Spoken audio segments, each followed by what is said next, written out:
Three kids, Jimmy Markham, Dave Boyle, and Sean Devine are playing street hockey in their neighborhood. While playing, Dave knocks the ball so hard that it goes inside the sewer. Now having nothing to do, Jimmy starts to carve his name on a wet cement nearby. Sean does the same, and before Dave could do it, an old man stops them. He gets furious about the boys destroying the municipal property. The man asks about the residence of all three of them. When Dave tells them he lives at Ristor Street, the old man puts him in his car and takes him away. When Jimmy and Sean talk about this to their fathers, they become highly suspicious of the old man as he wasn't wearing a uniform and was pretending to be an official. The old man is a child molester and he physically abused Dave for a few days. Dave was able to get out of this and return to his home. After many years, Dave is taking his son back home, and Dave tells him about how he used to play hockey with his friend. After passing the same sewer and the cement on which he and his friends carved their names, Dave gets horrified by remembering his past. Jimmy is at his superstore and his daughter, Katie, comes to inform him that she is leaving to meet her friends, Eve and Diane. Jimmy reminds her to not be late for her sister's first communion tomorrow.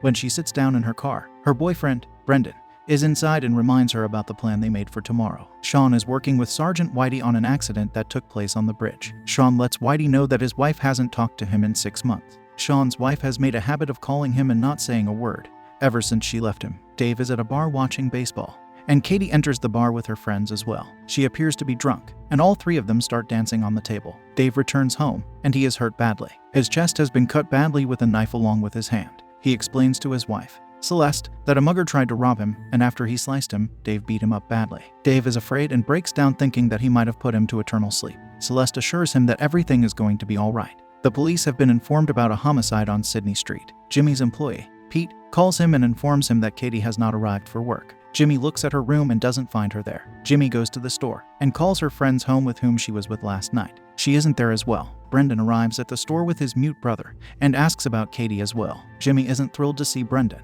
and he appears to have a hatred for him. Sean and Whitey arrive at the murder scene, and Sean learns that the person that has been murdered is Katie. Jimmy is further upset and worried that Katie isn't at her sister's communion. After coming out of the church, Jimmy notices that everyone is rushing toward a crime scene. Celeste is looking through the newspaper, trying to find anything regarding the incident that took place with her husband last night. She doesn't find anything. When Jimmy reaches the scene, he finds Katie's car over there. Whitey says that they have found something near the bear cage by the lake. Meanwhile, Jimmy uses his neighborhood connections, Nick and Val, the Savage brothers, to find out what's going on. Sean meets Jimmy and tells him that he is looking for Katie. Jimmy is still worried, and Sean is notified that they might have found Katie in the bear cage. Sean finds Katie dead in the bear cage and is worried about how is he going to explain everything to Jimmy. Nick and Jimmy rush towards the bear cage, and Jimmy starts to lose control of himself when he finds out that Katie is dead. Jimmy is taken to the morgue and is asked to identify the dead body of Katie. Sean and Whitey question Jimmy and his wife, Annabeth, about Katie. Jimmy is having second thoughts and says if he was the one that had gone away with the old man rather than Dave all of those years ago,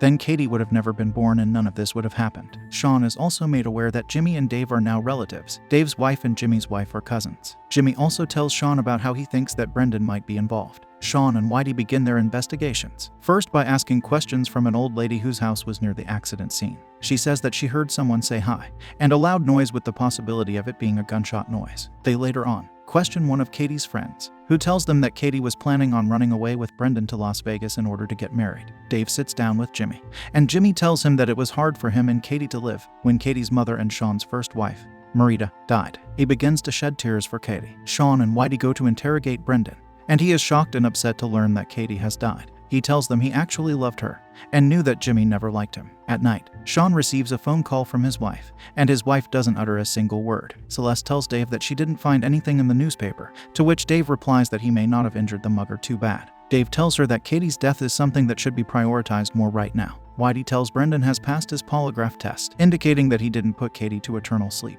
Both of them meet Dave and notice his injured hand. Dave tells them that he saw Katie at the bar on the night she died, but it was completely normal and harmless. Whitey is suspicious of Dave. Jimmy goes to the morgue again, and after looking at Katie, he promises her that he would find her killer. Sean and Whitey meet Dave again and inquire him about his injured hand. Dave dismisses it and says that he stuck it in the garbage disposal by accident.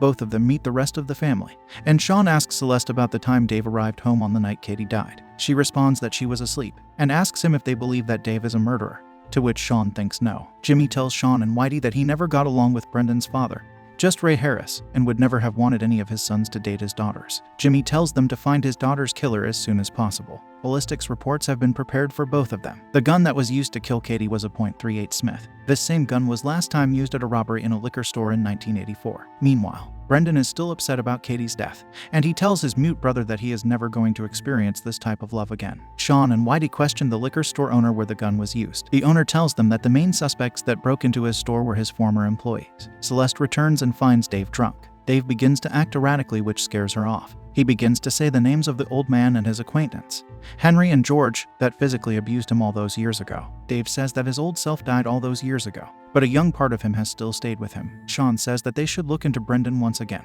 while Whitey is still bent on investigating Dave. Dave's car was towed after it was abandoned in Rome Basin, and Whitey took advantage of this and filed a stolen car report so that they could investigate Dave. The front seat of Dave's car had B-negative blood in it, whereas the trunk had type O blood. After questioning Dave about this, he said that he sliced his chest when he slipped on a chain link fence and got in the car bleeding when he was getting late for picking his son up from school. He had no knowledge about the blood in the trunk. Dave tells Whitey that he knows Whitey filed the stolen car report, and he should find out who stole it and how so much blood appeared inside the trunk.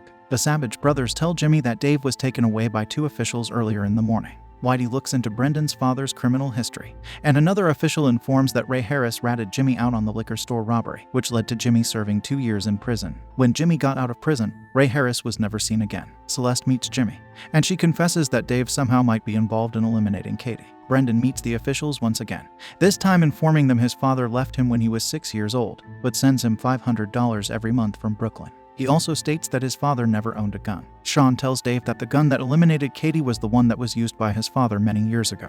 The Savage brother meets Dave and takes him away to drink beer. Sean and Whitey listen to the 911 tape about the kids who called about Katie's death. When the kids were asked about their names, they end the call after one of them mistakenly thinks that the operator was asking Katie's name. Both of the officials think that the ones that called 911 might have put Katie to eternal sleep. At the bar, the Savage brothers get Dave highly drunk. Jimmy arrives over there as well. Brendan finds a gun hidden inside the roof of the house. He questions his mute brother, Silent Ray Harris Jr., about who he loves the most, to which he replies Brendan. He asks Ray if he actually loves him. Then he should say it out loud because he knows that he isn't mute. Having drunk a little too much, Dave runs out to throw up by the Mystic River. Jimmy tells Dave that he actually eliminated just Ray Harris by this river after he ratted him out and blamed him for the liquor store robbery. Jimmy asks Dave if he actually eliminated Katie and says that he would put him to eternal sleep if he doesn't admit it. Meanwhile, Brendan gets furious and asks Ray if he had put Katie to eternal sleep, and when he tries to run away, Brendan puts him down and starts beating up his friend, John O'Shea. John gets a hold of the gun, and before he could shoot, Sean and Whitey rush in and take control of the situation. Dave says that he actually beat up a child molester that night and didn't put Katie to eternal sleep. Jimmy still doesn't believe him and threatens Dave to admit what he has done. When Dave does, Jimmy stabs him before shooting him fatally. The next morning, Sean arrives and tells Jimmy that Ray Harris Jr. and his friend actually eliminated Katie when they tried to pull a prank on her. The gun went off and they actually shot Katie by the bear cage. Sean confirms that they confessed it as well. Jimmy thanks him, but informs him that he got late when he is inquired by Sean about the disappearance of Dave. Sean starts to think that Jimmy may have put Dave to eternal sleep